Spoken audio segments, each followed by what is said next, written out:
This program is sponsored by Bet's Gold Coin. Join us for good food, fun, and hospitality. Bet's Gold Coin, family-friendly restaurant and sports tavern. Hi there, Bob Borchard coming to you from Old Town Mariposa. And I have with me Kathy Chappell? Mm-hmm. Kathy Chappell. Mm-hmm. And Kathy is exercising her commitment to community. You're a candidate for District 1. District 1 in the Mariposa County School Board, right? Correct. Okay. Kathy, that's huge. and I really admire people like you.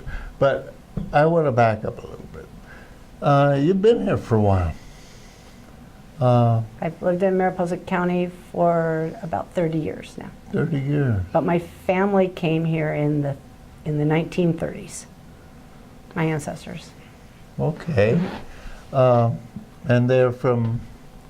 Well, my grandparents moved here with my mother and my aunt. In the 30s, my grandfather was an engineer on the Tioga Pass Road. Oh. And we've been around Yosemite ever since. And my aunt, Shirley Sargent, wrote over 30 books about Yosemite history. Shirley Sargent is your aunt? My aunt. Mm-hmm. I met and talked with Shirley when I was a young whippersnapper working for the county. That was quite a woman. Definitely. Great historian. And Tioga Pass, that's a great story too. So my family worked in Tuolumne or wherever the pass was, wherever they were working on the pass over the summers, and then they lived in Yosemite Valley in the winters, and my mother and my aunt went to Yosemite Valley School while they were here, and then the family bought property in Foresta, and my aunt Shirley lived in Foresta her entire adult life, and now my sisters and I own the property, and my daughter lives there and on the family property. In Foresta? Foresta, right. So as District 1 representative, I represent Yosemite, El Portal, and Mid-Pines, and I live in Mid-Pines, and I'm a homeowner also in Yosemite. So. Awesome. So you have a little history in this town. You graduated from Mariposa High? No, I didn't live here. My mother and my aunt, and then I spent summers at our family property in Yosemite, helping my aunt with her books and housekeeping, whatever she needed me to do. So I spent most of my summers in Foresta growing up. All right. You know, running for school board, running for any public office, this is a huge thing, huge commitment. What inspired you to take that on?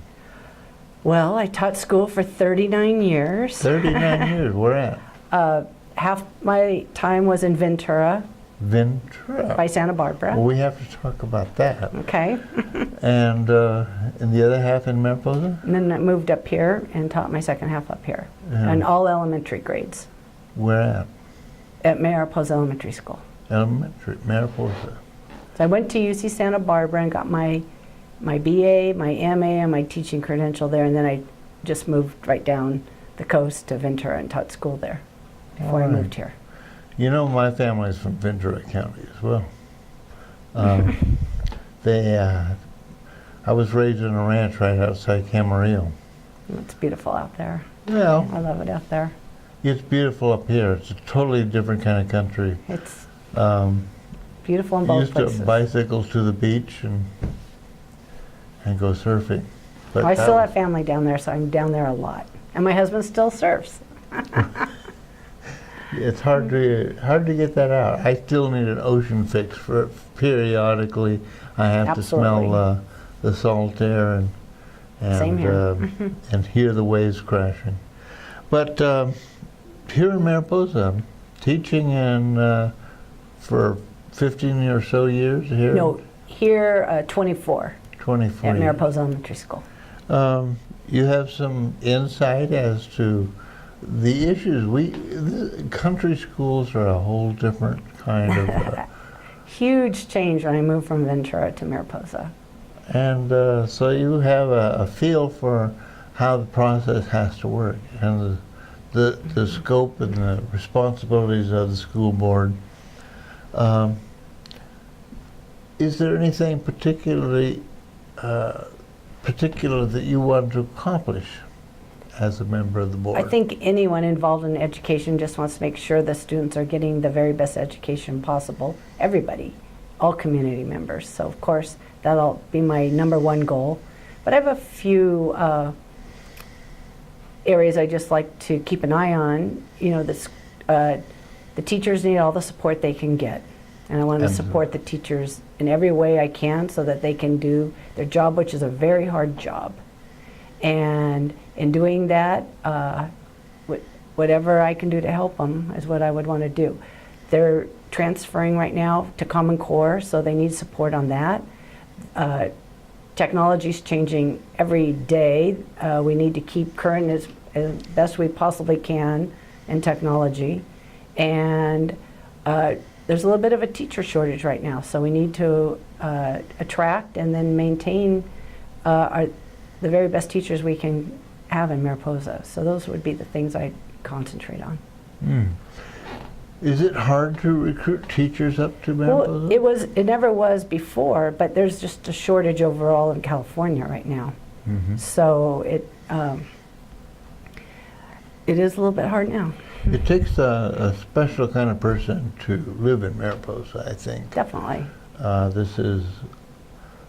It seems like we have urban and non-urban cultures, and some people fit in a city environment, and I think the cities are a great place to visit.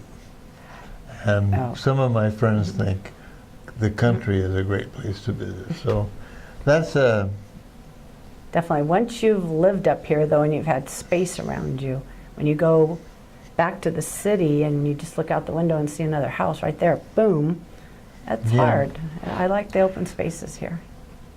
Well, that's good. I've had several of the candidates for different offices we've been interviewing, and I always give them an opportunity to make a simple statement as to why they want to be, why somebody would vote for him. Well, I'm running unopposed, so that helps. Just that I have a long history in education. I really think that Mariposa has a great education system, and I just want to make sure that continues and do anything I can to support it. And definitely want to give a little plug for Measure L. Our schools, the physical buildings are deteriorating, and we definitely need to put some money in the system and upgrade our buildings. And I hope the community will support Measure L. Kathy, thank you very much for being with me today. Thank you for having me. And for you folks out there, if you're not registered, you can't vote. But we have an election coming up. Most of you have your voter pamphlets. And Kathy is on the ballot. She's running unopposed. My name's not on the ballot. Isn't even on the ballot. But now you know that we have somebody who is uniquely qualified for this job, who's going to be occupying the seat for District 1. Thank you. Thank you very much for being here. And you folks out there, thank you for being here too.